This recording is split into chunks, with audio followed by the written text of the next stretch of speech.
Hey everyone, Pet Doc Donna here. I wanted to share with you some tips that we kind of came up with here at the clinic for taking care of anxious animals, animals that have had previous bad experiences, maybe at the vet or at the groomer, or even maybe with you guys at home doing nail trims.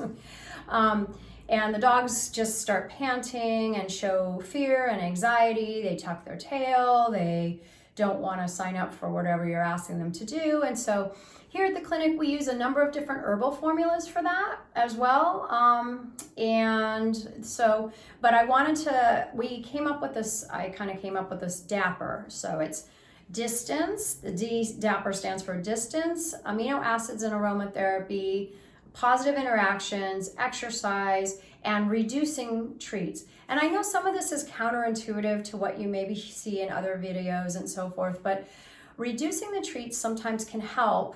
I use food only when at very specific times, and I might only use like 2 treats a day, and that's it. And then they mean something. So we choose a lot of natural approaches when it comes to anxiety and calming in our pets and our patients here at the clinic. We use this approach just in our thought process, which is distance, amino acids, or nutrition, positive interactions, and exercise. We want those dogs exercise when they come into the clinic.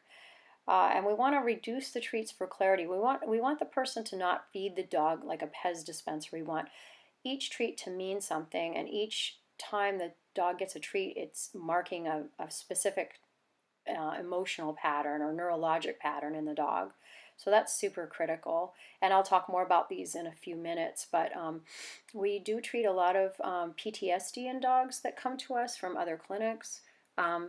So we use herbs. Acupuncture itself calms the animals a lot of times when they come in repetitively. Then they start to get a lot of endorphins and enkephalins from just the acupuncture. But we use the herbs here when in cases where we don't get to see them a lot, or the client has trouble nail trimming the dog without sedation from the vets, things like that. So I think herbs can work better because what they do is, as this explains, they have a nervine effect on the pet rather than just a pharmaceutical effect. So a lot of pharmaceuticals just further anxiety in the future because they don't actually rest or calm or heal the nervous system, whereas the herbs have the potential of doing that.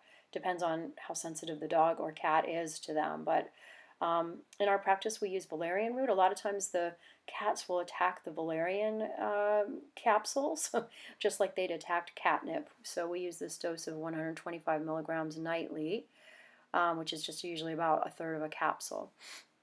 For dogs, we use avena tincture. We actually make our whole different types of herbs depending on what's going on with the pet. It's very individual, but the avena is especially good at calming them. And there's other herbs listed here. So thanks, guys. So distance means that basically we can teach the animal to self-soothe. And so basically we're all used to soothing our animals close up, like hugging them to our bodies. But what about if we allow our animal to be a foot away, 4 feet away, 8 feet away, and use our voice and our body language to tell them it's okay. In this way, we can teach them to self-soothe. And working the distances is really important in Liberty horse training. You'll see me use that a lot in my horse training videos. The second, the A of DAPPER, stands for amino acids. Certain nutritional deficiencies can give rise to anxiety, believe it or not. So theonine, taurine, tryptophan, those are good examples. Using a raw diet especially with some organ meats, especially heart tissue, we only use that 10% though. And basically that can help bring these bioavailable amino acids into the animal that's anxious. Also B vitamins like thiamine and magnesium. We use calcium and magnesium a lot when we're trying to treat the nervous system. And so those are just some nutritional examples of nutritional deficiencies that can lead to anxiety. So positive reinforcement, positive interactions with your pet. And during my Liberty Horse training videos, I'm going to show you guys a lot about what your own body language tells your pet. So do you stand up tall or do you cower down?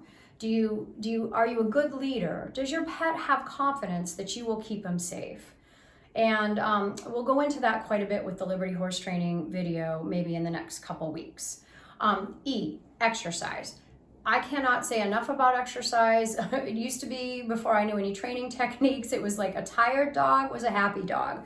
And I still go with that. I mean, even people always say, oh, it's raining. It's like, the dog doesn't usually care if it's raining.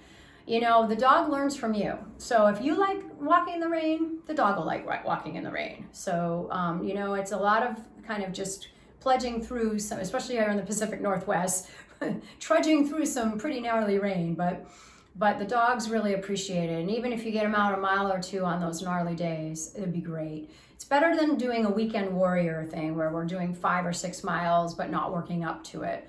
Really, daily exercise is super important to keeping animals calm. Reducing the treats. So basically, we don't want to just kind of treat. Do you really need to give your dogs a treat every time they go to the bathroom, for example? But yet, if your dog does a nice sit stay, like at a distance, you know, and you basically say stay, and he stays there for, you know, a while, it's like, and then until you release him, that deserves a treat. So I just want you guys to give the treats when the dog is calm. Do not give the treats when the dog is anxious. You're only reinforcing the anxiety.